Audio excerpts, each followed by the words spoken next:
Hello, everyone. Today I'm going to talk about a really interesting topic for me. It's one of my areas of interest.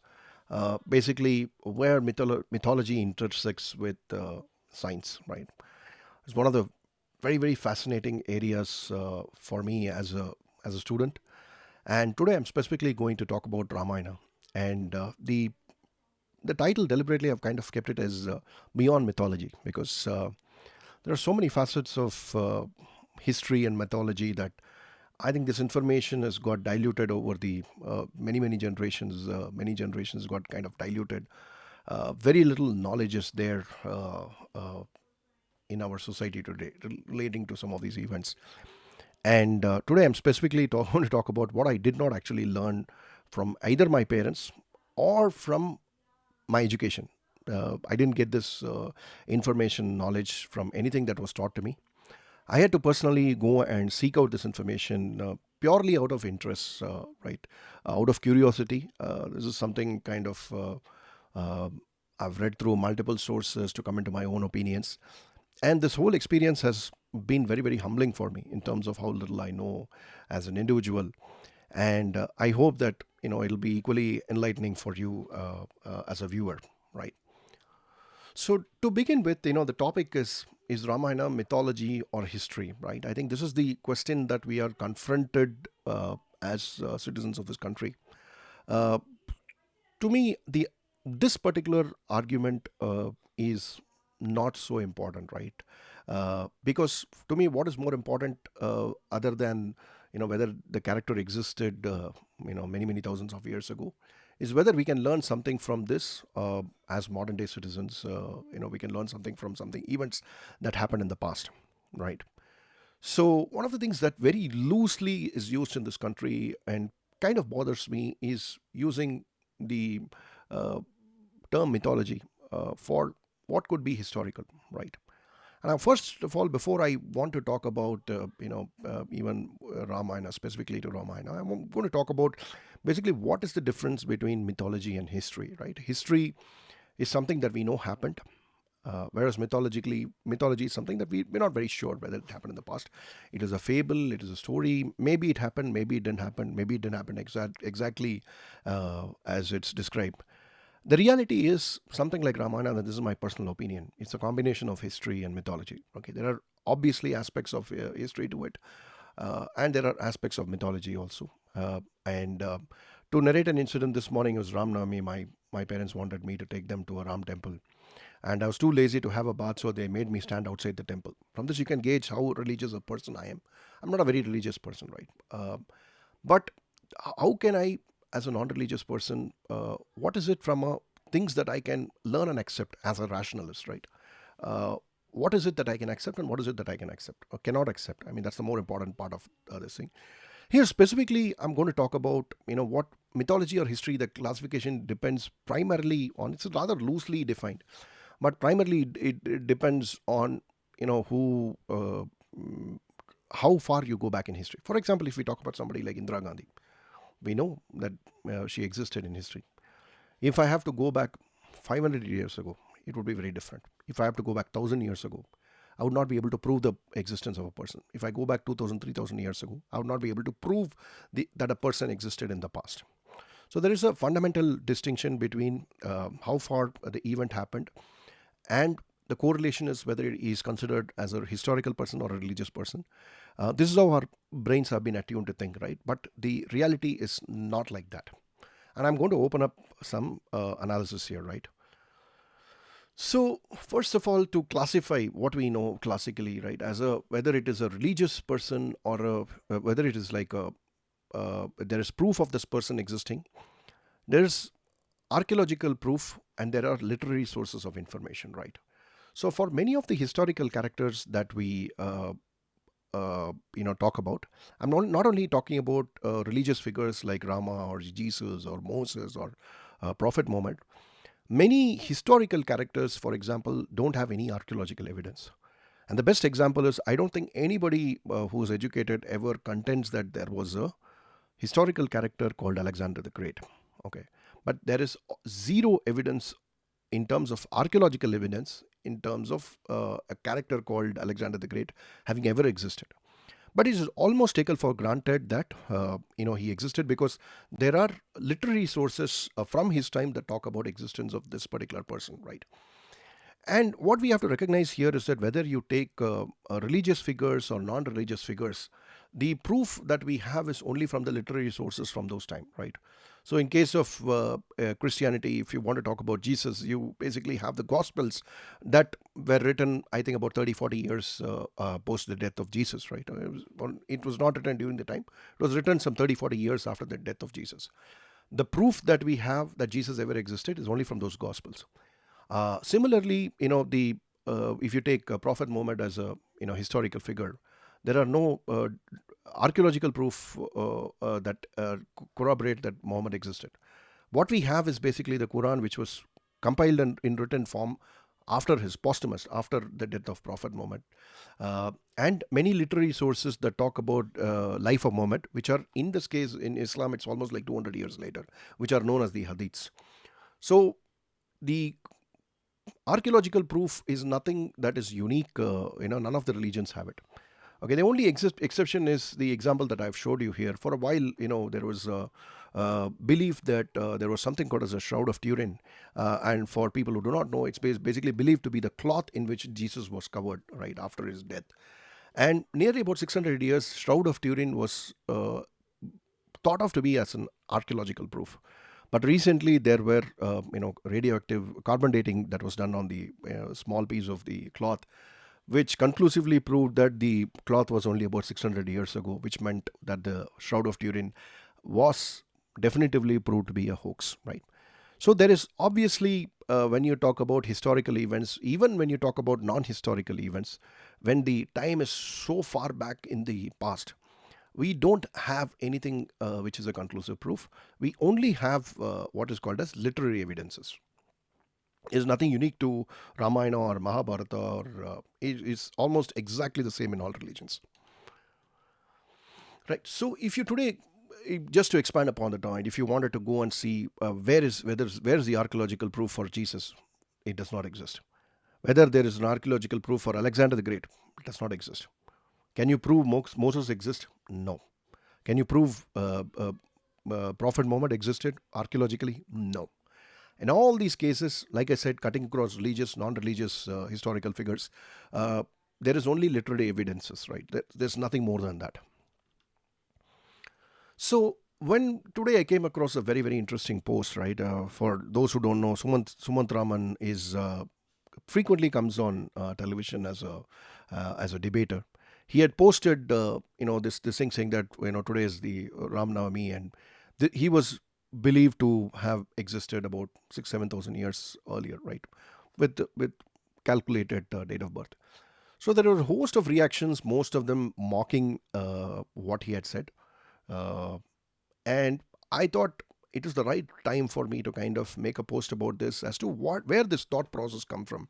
When we say that birth of Lord Rama, what exactly are we talking about, and how are we coming to this conclusion, right? What can we defend from the lens of science, from the lens of rationality, that we can basically say, okay, there is a possibility that this character indeed did exist in history, right? So I'm going to specifically talk about that, because I think the reactions that you see here, education doesn't make you smarter, and all those kind of things. I think some of these points of view come from purely from ignorance. And this ignorance is a failure of our education system. Like I said, as much I wish somebody had taught me some of these. I wish my parents had taught me. I wish my education had taught me. But the fact is, our parents and education have all failed us at some level. So I'm going to open your eyes potentially to how some of these things. For example, how a historical character or a mythological character, how can you calculate a date of birth of such a person if it is indeed possible? Right. So, what actually combines mythology and reality? So, like I said, mythology is something that happened thousands of years ago. But can we analyze mythology from the standpoint of science, something that we all understand and accept as rational people in this universe? Fortunately, there is a way to do it, right? It is through the lens of astronomy. Um, and the way to do it is because we know we have a fairly good understanding of astronomy as people in the 21st century. And what do we know about astronomy? And going back in time to understand what did our ancestors know about astronomy? And is there a way to kind of tie the two together and come into some conclusions about events which might have happened in the past, right? So that's the thought process, and I'm going to shed some light on some of these areas. To first, talk about Indian astronomy, I have to first of all establish something about astronomy in general. And one of the most important phenomenon which defines astronomy is something called as a precession of Earth, precession, right? So I'm going to hopefully play a video. This is something I think we would have all played with a toy like this as children. I have done myself. So you basically tie a string to the toy and roll it around. You can see it rotating. The rotation is very similar to something that you see here on the video, right? So there is obviously it is very quickly spinning around its axis, but at the same time there is a larger, slower motion that a spinning body does, right? This rotation is called a gyrational rotation. It is called as a precession. And the Earth is a very, very large body. Okay, it does something very, very similar to this too. It not only rotates around its axis at the rate of 24 hours, every 24 hours, it does a full rotation around itself, but it also does a smaller rotation in this manner, right? And this smaller rotation, our Earth takes somewhere around 25,000 years to do one full circle like this, right? Um and because of this, what happens is something that's very, very interesting. So I'm going to pause here and I'm going to explain something which is interesting from the lens of science called as what is a pole star. So if you see the axis that we have, right, depending upon what our axis is from north to south, it's an imaginary line that goes through the Earth, right? So depending upon where exactly in the gyrational rotation, right, in the precession rotation it is, the straight line drawn through the axis of the Earth will point at a different part in the sky. So for example, when it is rotating here, let's say it's pointing into a different direction in the sky. When it is rotating a little bit more, it is pointing to a different part of the sky.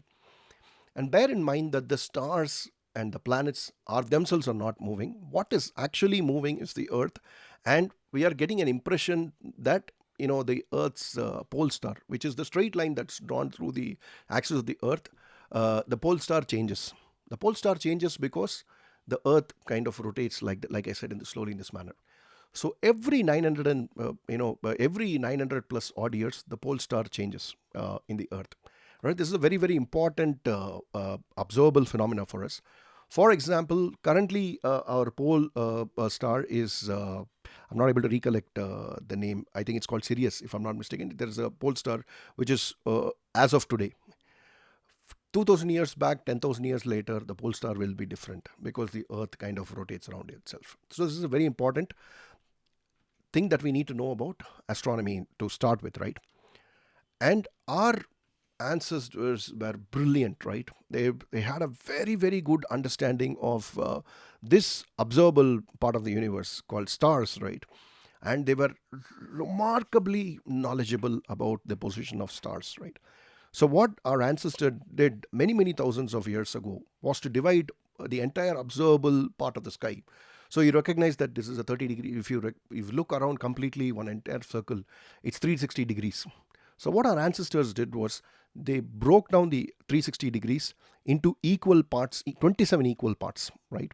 And it is basically 31 by 3. So if you multiply 31 by 3 into 27, you get 360 degrees. So our ancestors divided the observable sky into 27 equal parts, right? And within each observable part, they noticed which of these stars were the brightest in that section of the sky, right? They did not do it only for, they did it over the entire 360 degrees, right? So they did this observation, and within each and every small segment, whatever was the brightest star, they gave that star a name, okay? And that particular name is called a nakshatra. So nakshatra defines the brightest star in a section of the sky, right? So that's what is the fundamental meaning of the word nakshatra, right? Now, what we recognize now through science is that the pole star is basically the imaginary line that goes through the center of the Earth, north to south, and there is something called as a pole star. But the pole star, because of the precession of the Earth, changes every 960 degrees, 960 years, pardon me. every 960 years the pole star becomes different. Okay, and this is not something that obviously any of us will see over the course of our lifetimes, but when you talk about, several thousand years, the nakshatra obviously will the observable pole star will change, right? This is something very, very fascinating. So what our ancestor did was something brilliant, right? First of all, they, like I said, they broke down into the sky into 27 observable areas, gave a name to the brightest star, called it that particular star. And our entire calendar is a lunar calendar. And the reason why it is a lunar calendar is because when the moon appears at that portion of the sky, they basically associated the month with the lunar month. So, for example, if the moon comes in the in the nakshatra of Ashwini, they called it like Ashwini month, right? So we have 27 months in the lunar calendar. This is the reason why we have 27 months in the calendar, which is something obviously very, very fascinating. And this is very amazing because this set of information is recorded in text called as Vedanta Jyotisha, right? Vedanta means, I think, if I'm not mistaken, it means sky, Vedanga Jyotisha. And this is dated back to 1400 BC, right? So at 1400 BC, basically, our ancestors had such detailed knowledge of astronomy, right?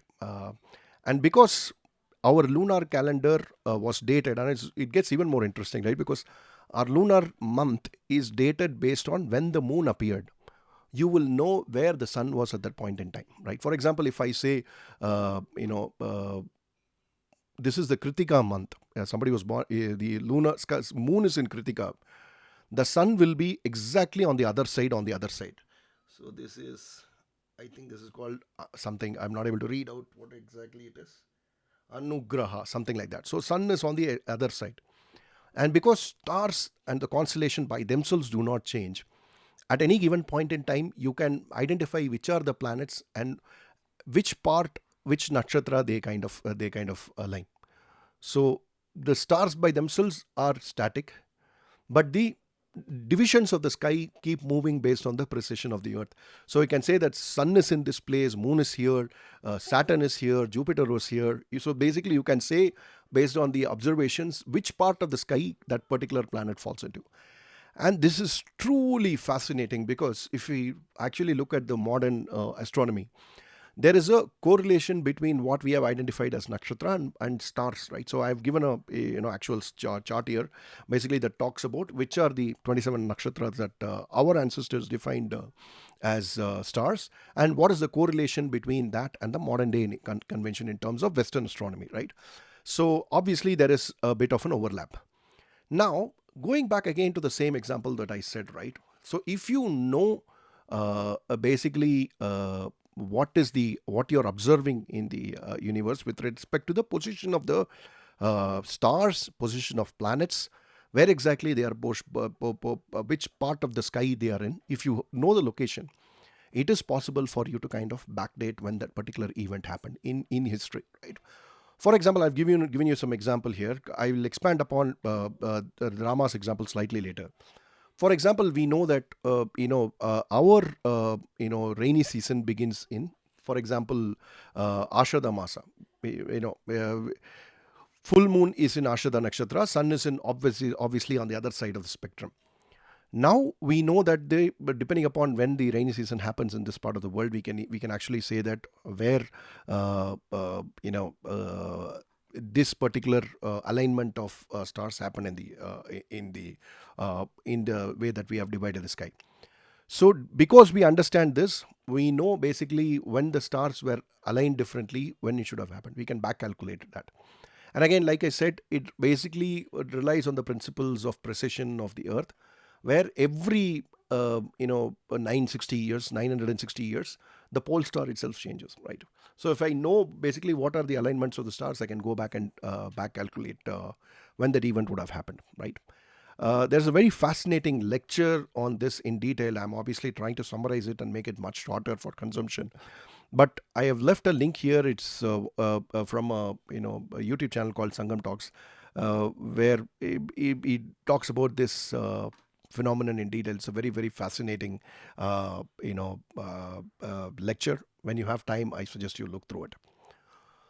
So Forget about the fact whether Rama was a historical figure or whether he was a mythological figure, or whether monkeys actually built a bridge, or whether there was a Garuda, whether there was a flying something in which people flew. None of that are important, right? We don't have to agree or accept any of those. But let us see what we know from Ramayana when it talks about the birth of this particular character, right? And bear in mind that all these our epics, right, they were in written form much later. They were told primarily in oral form, and written texts came much later. And this is how mankind evolved, right? Written texts came much later, before people had a oral transmission, right? And this is nothing unique to this thing. For a long time, basically, if you take a source like Quran, right, it is predominantly only a spoken source. It was not a written source, which written compilation happened after the death of Prophet Muhammad. If I'm right, only about 20, 30 years after the death of Prophet Muhammad. Until then, basically, Quran was transmitted only orally. This I'm talking about events in the 650 AD. So if really an event happened back in time in 5000 BC or 6000 BCs, it is not a stretch of imagination to understand that it was an oral culture that kind of transmitted this information. What we do know definitively about Ramayana, Rama, the character of Rama, I'm not even going to say that he's a god or he's an actual person. This character of Rama, when he was born, there were some archaeological markers. One is that he was born in the Navami Tithi, means ninth day of Shukla Paksha of Chaitra Masa. We know the month he was born. Chaitra Masa means moon would have been pointing towards the Chaitra Nakshatra, which means sun would have been on the other side. And similarly, you have understanding of which stars were where. So we know basically, like I said, we have archaeological markers to know that based on the written text in Ramayana, that Sun was in Aries, Saturn was in Libra, Jupiter is in Cancer. This is basically, I missed one part of it. Basically, in addition to all these 27 months in the lunar calendar, our ancient ancestors also divided the same period into 12 what are called as Rashis. This very much coincides, I would say, very closely with sun signs. Okay. So we have a lunar calendar, and Rashis coincide basically with the sun sign. So based on this, we know during from sources in Ramayana that when the character was Ramayana was where Rama was born, these were the, I would say, astronomical markers. So when you have astronomical markers in this manner, now software is available. If you enter the astronomical markers, it will basically give you the date of when this event would have possibly happened in history, right? This is not only unique to Ramayana. For example, in Mahabharata, we know that in between Mahabharata there was a total lunar eclipse that happened during the Kurukshetra war. Now, now there is software available. If you say that Kurukshetra war, if that particular geographical location, and you wanted to find out when back in time the last solar eclipse or lunar eclipse, total lunar eclipse happened, you can basically go back and do this analysis. So this is how you basically relate events in history, which are primarily literary sources, to actual dates when they happened in the past. Basically, you use literary sources and correlate them with astronomical phenomena. And because our Earth, like I said, the precession of the Earth offers a very unique way of, and basically the alignment of stars and planets changes in period of time. It basically allows us to go back and backdate some of these historical events. So when they say that Ramayana was born 5000 BC, these are the set of astronomical markers, right, that they use to backdate the birth of that particular person.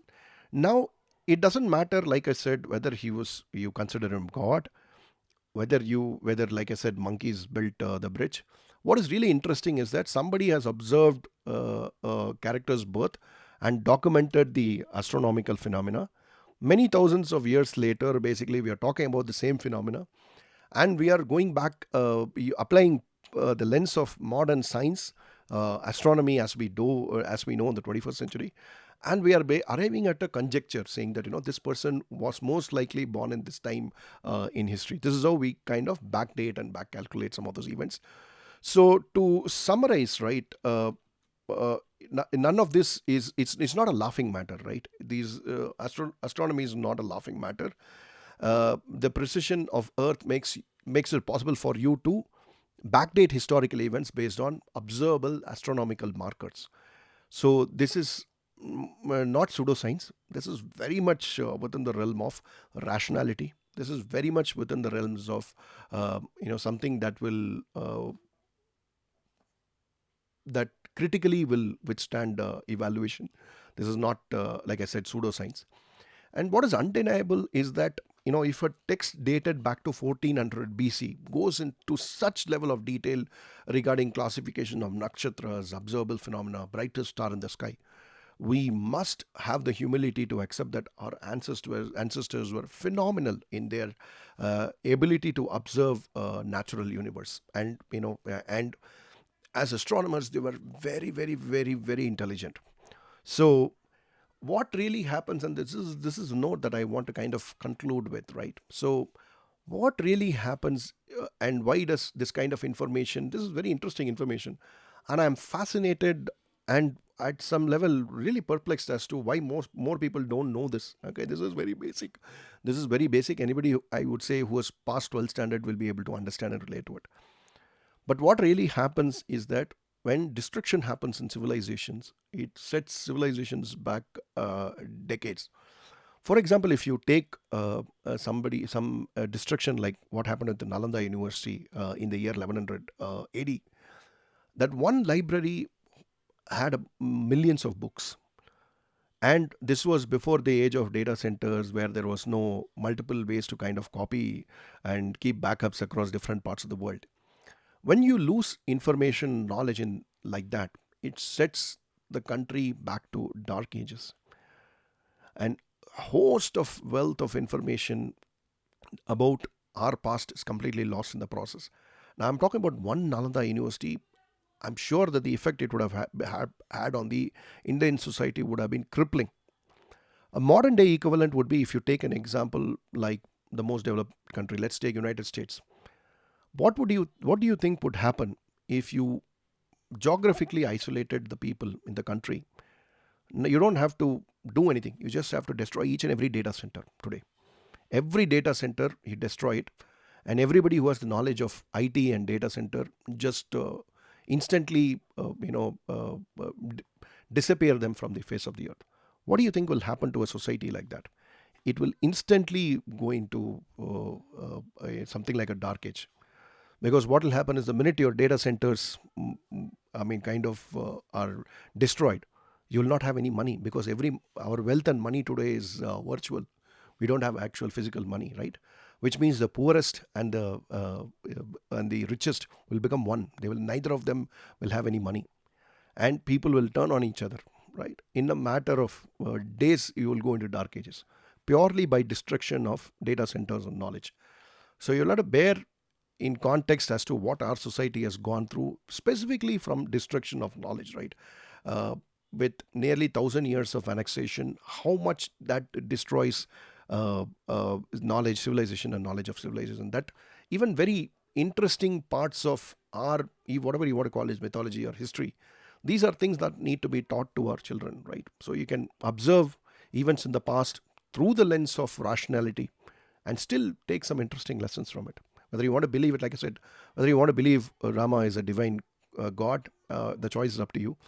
But it's really nice to see that some of the actual events described in Ramayana do agree with signs that it happened many, many thousands of years ago. So it's very, very interesting.